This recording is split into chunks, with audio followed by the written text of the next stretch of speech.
Radhe Radhe everyone.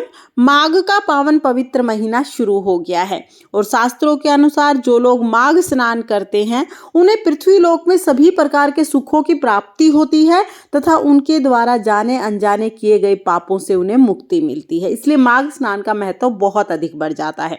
माघ स्नान जब करते हैं तो सुबह जल्दी उठकर ब्रह्म मुहूर्त में स्नान करते हैं, फिर तुलसी जी का पूजन करते हैं। तुलसी जी के सामने बैठकर ही माघ स्नान की कथा कहानियां सुनते हैं।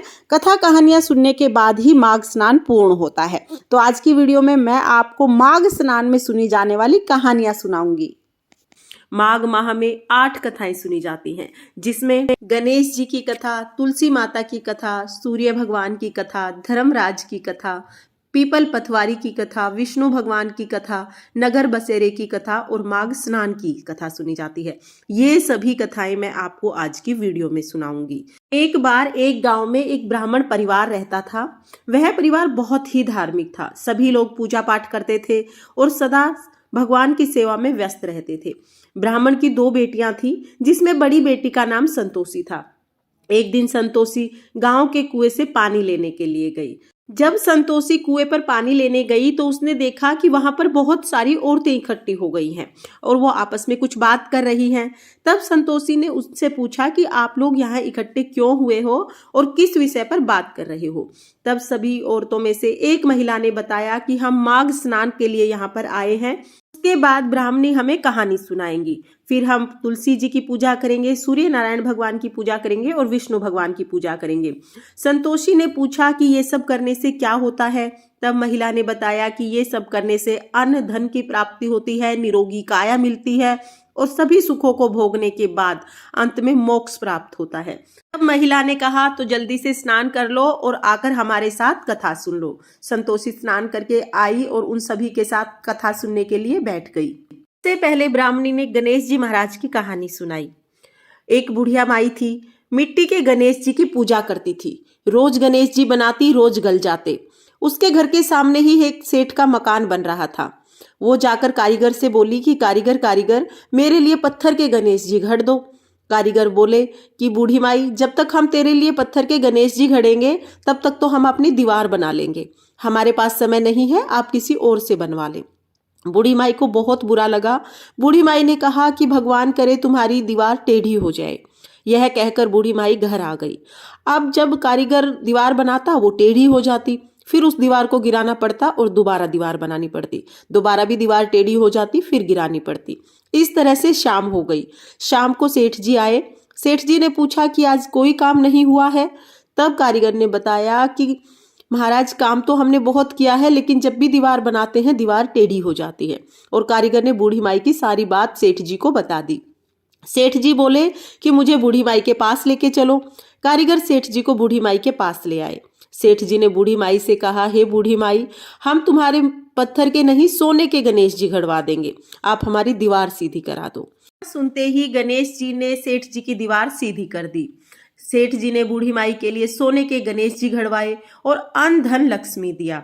हे गणेश जी महाराज, जिस तरह से आपने बूढ़ी माई पर अपनी कृपा दृष्टि दिखाई, उसी तरह से इस कहानी को कहते सुनते हुकारा भरते सब पर अपनी कृपा दृष्टि बनाए रखना। तुलसी माता की कहानी। एक बार एक बुढ़िया थी, तुलसी जी की सेवा करती थी। तुलसी जी को जल सींचती, दिया जलाती और पूजा करती और तुलसी जी को कहती, हे तुलसी माई, दे बहू दे, पीले रंग की धोती दे, मीठा मीठा ग्रास दे, बैकुंठ का वास दे, चटके की चाल दे, अच्छी सी मोत दे, चंदन का काठ दे, अच्छा सा राज दे, दाल भात का खाना दे, 11 का दिन दे, कृष्ण जी का कांधा दे। तब तुलसी माता यह बात सुनकर सूखने लगी। तो भगवान ने कहा कि हे तुलसी, तुम क्यों सूख रही हो। तुलसी माता ने कहा कि मेरे मन की बात मत पूछो। तब भगवान ने कहा कि अगर मैं यह बात नहीं पूछूंगा तो कौन पूछेगा। तब तुलसी माता ने कहा कि एक बुढ़िया रोज आती है और यह बात कहकर जाती है, परंतु मैं सब चीजें उसे दे दूंगी, लेकिन मैं कृष्ण जी का कांधा कहाँ से दूंगी। तो कृष्ण भगवान बोले कि जब वह मरेगी तब मैं आकर उसे कांधा दे आऊंगा, तू बूढ़ी माई को कह देना। बाद में बूढ़ी माई मर गई। सारे गांव वाले इकट्ठे हो गए, बूढ़ी माई को ले जाने लगे। तो बूढ़ी माई इतनी भारी हो गई कि किसी से नहीं उठी। तब सबने कहा कि वैसे तो इतना पूजा पाठ करती थी, आप नष्ट होने की माला फेरती थी, फिर भी भारी हो गई। बूढ़े ब्राह्मण के भेष में भगवान श्री कृष्ण आए और सबसे पूछा कि यह भीड़ क्यों लगी है।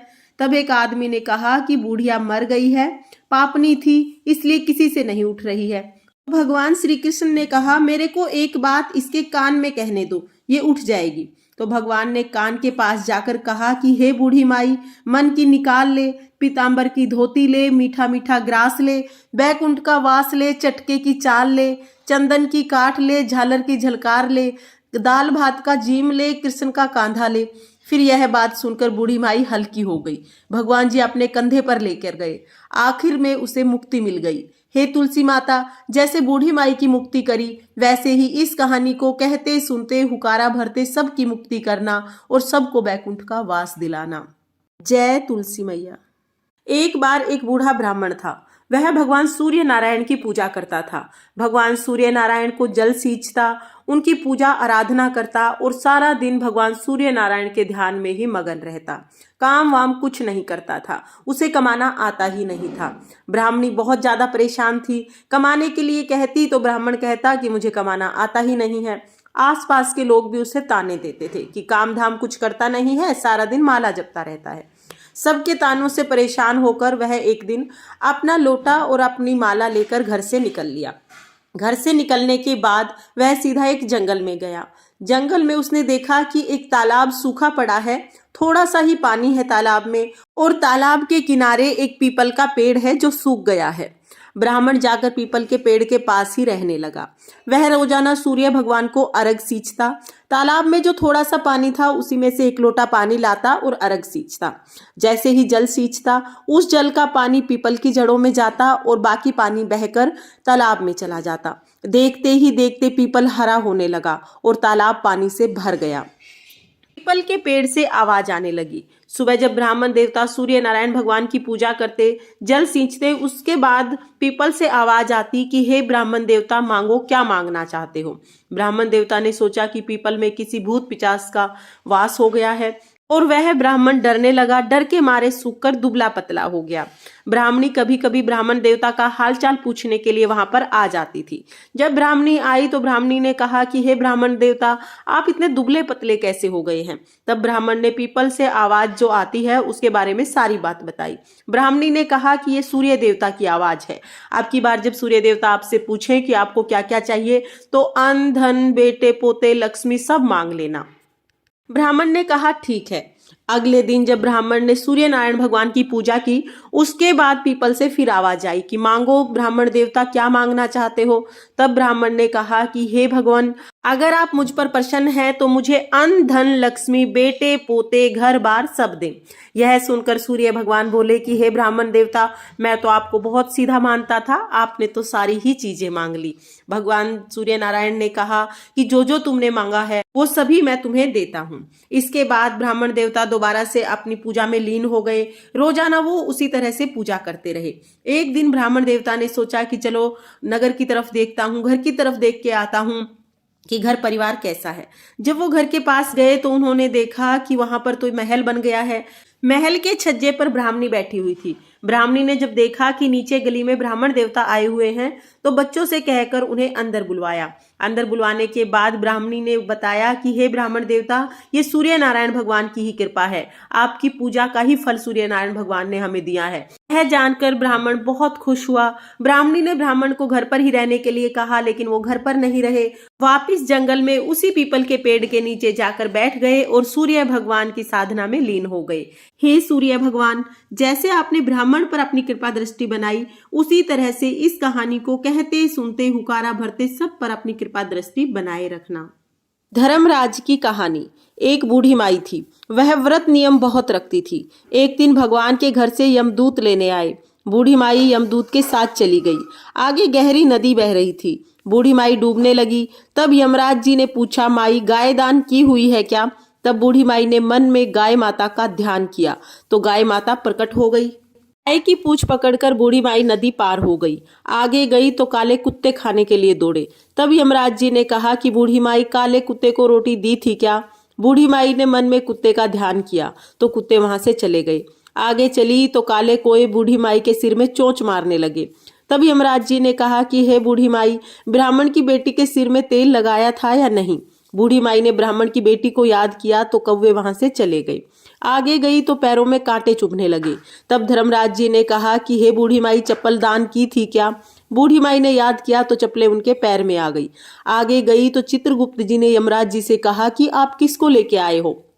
तभी यमराज जी ने कहा कि बूढ़ी माई ने दान पुण्य तो बहुत किया है, पर धर्मराज का कुछ नहीं किया, इसलिए आगे के द्वार बंद हैं। तब बूढ़ी माई बोली कि मुझे 7 दिनों के लिए धरती पर जाने की आज्ञा दे दो। 7 दिनों तक मैं कहानी सुनकर उद्यापन करके वापिस आ जाऊंगी। बूढ़ी माई वापिस धरती पर आ गई। पूरे गांव में खबर फैल गई कि बुढ़िया भूतनी का रूप लेके आई है। जब वह अपने घर गई तो उसके बेटे बहुओं ने भी दरवाजा बंद कर लिया, क्योंकि सभी डरे हुए थे। तब उसने अपने बेटे और बहू को कहा कि मैं भूतनी नहीं हूं, मैं तो धर्मराज के कहने के अनुसार यहाँ आई हूँ। वापिस आकर मैं नियमानुसार धर्मराज की कहानी सुनूंगी और उसका उद्यापन करूंगी। उसके बाद मैं परलोक चली जाऊंगी। यह सुनकर बेटे बहू ने उद्यापन की पूजा सामग्री लाकर दे दी, लेकिन कहानी का हुकारा नहीं भरा। तब बुढ़िया माई पड़ोसन के पास गई और कहानी सुनने के लिए कहा। पड़ोसन ने कहानी सुनी और कहानी का हुकारा भरा। बूढ़ी माई ने 7 दिनों तक कहानी सुनी और 7वें दिन कहानी सुनने के पश्चात उद्यापन किया। सभी सामान दान कर दिया। तब धर्मराज जी ने बूढ़ी माई के लिए विमान भेजा। विमान देखकर सभी गांव वाले स्वर्ग जाने के लिए तैयार हो उठे। बूढ़ी माई बोली कि मेरी कहानी तो सिर्फ मेरी पड़ोसन ने सुनी है, ये मैं सिर्फ पड़ोसन को ही अपने साथ लेकर जाऊंगी। गांव वालों ने बूढ़ी माई के पैर पकड़ लिए और धर्मराज जी की कहानी सुनाने का आग्रह किया। कहानी सुनने के पश्चात सभी गांव वाले विमान में बैठकर धर्मराज जी के यहाँ स्वर्ग में पहुंचे। धर्मराज जी ने कहा कि मैंने तो सिर्फ बूढ़ी माई को लाने के लिए कहा था, आप सभी गांव वालों को क्यों ले आए? तब बूढ़ी माई बोली कि हे धर्मराज जी, इन सभी ने मेरी कहानी सुनी है, इसलिए इन सभी को कहानी का आधा पुण्य फल मिलता है। तब धर्मराज जी ने सभी गांव वालों को स्वर्ग में वास दिया। धर्मराज जी, जैसे आपने बुढ़िया पर अपनी कृपा दृष्टि बनाई, वैसे ही इस कहानी को कहते सुनते हुकारा भरते सब पर अपनी कृपा दृष्टि बनाए रखना। पीपल पथवारी की कहानी। एक गुजरी थी, उसने अपनी बहू से कहा कि तू दूध दही बेचकर आ। तो वह दूध दही बेचने के लिए चली गई। रास्ते में उसने देखा कि बहुत सारी औरतें पीपल सींच रही हैं, तो वह भी वहीं पर बैठ गई और औरतों से पूछने लगी कि तुम क्या कर रही हो? तब औरतें बोली कि हम पीपल पथवारी सींच रहे हैं। उसने पूछा कि इससे क्या होगा? तब औरतों ने जवाब दिया कि इसके करने से अन्न धन मिलता है, वर्षों का बिछड़ा हुआ पति मिल जाता है। उस गुजरी ने कहा कि तुम तो पानी से सींच रही हो, मैं दूध दही से सींचूंगी। उसकी सास रोज कहती कि दूध दही बेचकर पैसे ला कर दे, तो उसने कहा कि जब महीना खत्म हो जाएगा उसके बाद मैं पैसे ला कर दूंगी। ऐसे करते करते पूरा महीना खत्म हो गया। पूर्णिमा के दिन गुजरी की बहू पीपल पथवारी के पास धरना देकर बैठ गई। पीपल ने पूछा कि तू यहाँ क्यों पड़ी है? उसने कहा मेरी सास दूध दही के पैसे मांगेगी। पीपल ने कहा कि मेरे पास पैसे नहीं है, ये भाटे डंडे पान पत्ते पड़े हैं, ये ले जा और जाकर गुल्लक में रख देना। जब सास ने पूछा कि पैसे लाई, तो गुजरी ने कहा कि मैंने पैसे गुल्लक में रख दिए हैं। तब सास ने गुल्लक खोलकर देखी तो सास क्या देखती है कि इस गुल्लक में तो हीरे मोती जगमगा रहे हैं, पत्तों का धन बन गया। सास बोली कि बहू इतना पैसा कहाँ से लाई? बहू ने आकर देखा कि बहुत सारा धन रखा है। तब गुजरी की बहू ने कहा कि सासू जी, मैंने तो 1 महीना तक पीपल की पथवारी को सींचा था और मैंने उनसे धन मांगा तो मुझे भाटे डंडे पत्ते दिए थे, जो मैंने लाकर गुल्लक में रख दिए और उन्हीं के हीरे मोती बन गई। तब सासू जी ने कहा कि अब की बार मैं भी पथवारी सींचूंगी। सासू जी दूध दही तो बेच आती और आकर हांडी धोकर पीपल पथवारी में चढ़ा देती और बहू से कहती कि तू मेरे से पैसे मांग। बहू ने कहा कि सासू जी, बहू भी कभी सासू से पैसे मांगती है? तब उसने कहा कि नहीं, तू मेरे से पैसे मांग। तो बहू ने पैसे मांगे। अब सासू जी पीपल के नीचे जाकर धरना देकर बैठ गई। पीपल ने वही डंडे पत्ते पान भाटे उसे भी दे दिए और गुल्लक में रखने के लिए बोल दिया। फिर सासू जी ने दूसरे दिन गुल्लक खोलकर देखी तो उसमें कीड़े बिलाव मकोड़े चल रहे थे। गुजरी ने सासू जी से कहा कि सासू जी ये क्या है? सास देखकर बोली कि पीपल पथवारी ने तेरे को तो अन्न धन दिया और मुझे कीड़े मकोड़े दिए। तब सब लोगों ने कहा कि बहू तो सत से सींचती थी, सासू जी ने तो धन की भूख से सींचा है। इसलिए हे पीपल पथवारी माता, जैसे बहू को दिया वैसे सबको देना, जैसे सासू जी को दिया वैसे किसी को मत देना। हे पीपल पथवारी, सब पर अपनी कृपा दृष्टि बनाए रखना। विष्णु भगवान की कहानी। एक सेठ सिठानी थे। सिठानी विष्णु भगवान की पूजा करती थी, लेकिन सेठ को अच्छा नहीं लगता था। सेठ ने सिठानी को घर से निकाल दिया। वह चलते चलते जंगल में जाकर पहुंची। वहां 4 आदमी मिट्टी खोद रहे थे। सिठानी ने जाकर पूछा कि भाई मुझे कोई नौकरी दे दो। उन्होंने उसे नौकरी पर रख लिया। मिट्टी खोदने से सिठानी के हाथों में छाले पड़ गई और सिर के बाल उड़ गए। वो आदमी बोले, बहन तुम अच्छे घर से लगती हो, इसलिए तुम मिट्टी खोदने का काम मत करो, तुम हमारे घर पर काम कर दिया करो। वो उसे अपने घर पर ले गए और रोज 4 मुट्ठी अनाज लेकर आते थे। चारों बांट कर खाते थे। सेठानी बोली, कल से 8 मुट्ठी अनाज लेकर आना। अगले दिन वो 8 मुट्ठी अनाज लेकर आए। सेठानी पड़ोसन के घर से आग ले आई, भोजन बनाया और विष्णु भगवान को भोग लगाया। फिर सबको भोजन परोसा। भाई बोले, बहन भोजन बहुत स्वाद बना है। बहन बोली, भगवान का झूठा है तो स्वाद तो लगेगा ही। उधर सेठ भूखा मरने लगा। सब बोले सेठानी के भाग से ही खाया करता था। सेठ सेठानी को ढूंढने के लिए निकल पड़ा। ढूंढते ढूंढते वह भी उसी जंगल में आ गया। वहां उसने उन्हीं 4 आदमियों को मिट्टी खोदते हुए देखा। उसने कहा, भाई मुझे भी नौकरी पर रख लो। वे बोले, हाँ भाई तू भी मिट्टी खोद ले। वह मिट्टी खोदने लगा। उसके हाथ में भी छाले पड़ गए और सिर के बाल उड़ गए। वो आदमी बोले, भाई तुम अच्छे घर से लगते हो तो तुम मिट्टी मत खोदो, तुम हमारे घर पर काम कर लिया करो। वह उसे अपने घर लेकर गए। वहां जाकर सेठ ने सेठानी को पहचान लिया, लेकिन सेठानी ने नहीं पहचाना क्योंकि वह घूंघट में ही रहती थी। सेठानी ने भोजन बनाया, विष्णु भगवान का भोग लगाया, उसके बाद भोजन परोसा। जब सेठ की थाली परोसने लगी तो विष्णु भगवान ने हाथ पकड़ लिया। भाई बोले, बहन ये क्या कर रही हो? बहन बोली, भाई मैं तो कुछ नहीं कर रही हूँ, मेरा तो विष्णु भगवान ने हाथ पकड़ लिया है। भाई बोले, हमें भी अपने भगवान के दर्शन कराओ। सेठ जी ने भगवान से प्रार्थना करी। विष्णु भगवान ने सबको दर्शन दिए। सेठ ने सेठानी से माफी मांगी। भाइयों ने बहन को बहुत सारा धन देकर विदा किया। सेठ सिठानी दोनों मिलकर विष्णु भगवान की पूजा करने लगे। उनके अन्न धन के भंडार भर गए। हे विष्णु भगवान, जैसे आपने सिठानी पर अपनी कृपा दृष्टि बनाई, वैसे ही इस कहानी को कहते सुनते हुकारा भरते सब पर अपनी कृपा दृष्टि बनाए रखना। विष्णु भगवान की जय। जय श्री हरि। नगर बसेरे की कहानी। एक जाट था, एक भाट था। दोनों गहरे दोस्त थे। जाट चला अपनी बहन के, भाट चला अपने सासरे। रास्ते में कुएं की पाल पर दोनों बैठ गए। जाट बोला, नगर बसेरा कर ले। भाट बोला, मैं तो ससुराल जा रहा हूँ, खूब खातिर होगी, तू ही कर ले। जाट कुएं की पाल पर बैठकर 1 घंटी पानी और हाथ में चावल के दाने लेकर नगर बसेरा करने लगा और बोला, नगर बसेरा जो करे सोमल धोवे पाँव, ताता मांडा ताप सी देगी मेरी माए, माँ देना माँव सी द्वार काका नाथ, मीठा मीठा ग्रास वृंदावन का वास, 5 कुलड़ी छठी रास, मेरा जिबड़ा कृष्ण जी के पास, डालू पानी हो जावे घी, झट से निकल जावे मेरा जी। कर करा के चल पड़ा। जाट की बहन ने बुरा चावल जिमाकर खूब बातचीत की। भाट पहुंचा तो ससुराल में आग लग गई। बुझाते बुझाते, राख उठाते उठाते मुंह और हाथ दोनों काला हो गया। ना रोटी मिली ना पानी मिली। पड़ोसन आई, बोली, जवाई आया है, उसकी तो पूछ लो। सास बोली, क्या करूं, मेरा झोपड़ा जल गया है। पड़ोसन ने 1 रोटी और छाछ दे दी। उसने खा ली। शाम को दोनों दोस्त फिर मिले। दोनों बोले कि बोलो क्या बात रही। भाट बोला, मेरी तो ससुराल में आग लग गई। बुझाते बुझाते हाथ भी काले हो गए, मुंह भी काला हो गया, ना रोटी मिली ना पानी। जाट बोला, मेरी तो खूब खातिर हुई, मैंने कही थी ना नगर बसेरा कर ले। बोला, आ अब भी कर ले।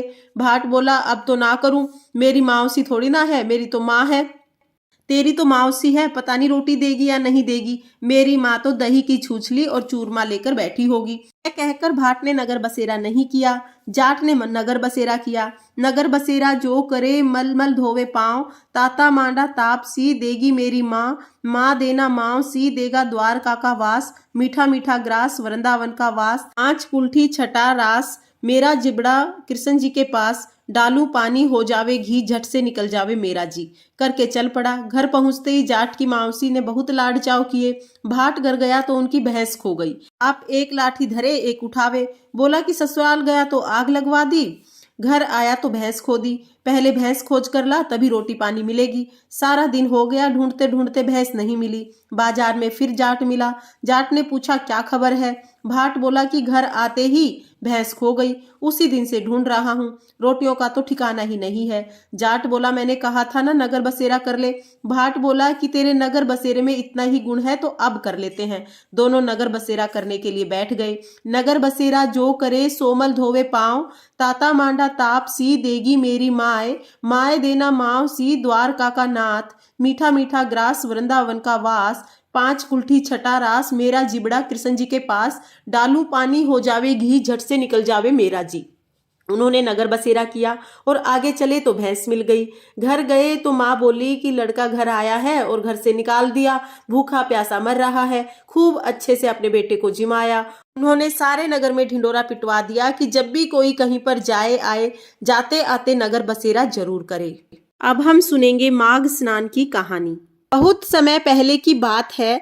नर्मदा नदी के तट पर सुव्रत नाम के एक ब्राह्मण रहते थे। वो सभी वेद पुराणों के ज्ञाता थे। उन्हें कई देशों की भाषाओं का ज्ञान था और फिर भी उन्होंने कभी भी अपने ज्ञान का उपयोग धर्म कार्यों के लिए नहीं किया, तो धन कमाने में ही गवा दिया। जब वह बूढ़े हो गए तब उन्हें याद आया कि मैंने धन तो बहुत कमाया लेकिन परलोक सुधारने के लिए कुछ भी नहीं किया। यह सोचकर वो पश्चाताप करने लगे और उसी रात को उनके घर में चोरी हो गई।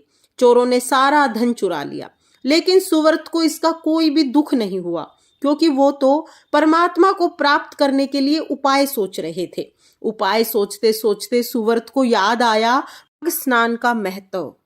माघ स्नान के महत्व के बारे में याद करके सुव्रत ने माघ स्नान करने का संकल्प ले लिया और अपने संकल्प को पूरा करने के लिए वह निकल गया। 9 दिन तक प्रातः नर्मदा के जल से स्नान किया और 10वें दिन स्नान के बाद सुव्रत ने अपना शरीर त्याग दिया। सुव्रत ने जीवन भर कोई अच्छा कार्य नहीं किया, लेकिन माघ स्नान करने के पश्चात उनका मन निर्मल हो चुका था। जब उन्होंने अपने प्राण त्यागे तो उन्हें लेने के लिए दिव्य विमान आया और वो स्वर्गलोक को चले गए। इस प्रकार हमारी माघ स्नान की कथा पूर्ण होती है। अगर आप माघ स्नान कर रहे हैं तो आप माघ स्नान की ये कहानियां जरूर सुने ताकि आपको माघ स्नान का पूर्ण फल प्राप्त हो सके। फ्रेंड्स, ये थी माघ स्नान की सभी कहानियां। अगर ये वीडियो आपको पसंद आई हो, वीडियो आपके लिए थोड़ी बहुत भी यूजफुल हो तो प्लीज़ वीडियो को लाइक करना और हम महिलाएं घर में तीज त्योहार कैसे करते हैं ये देखने के लिए मेरे चैनल को सब्सक्राइब कर लेना। तो फिर मिलते हैं किसी और वीडियो में, तब तक के लिए जय श्री कृष्णा, राधे राधे।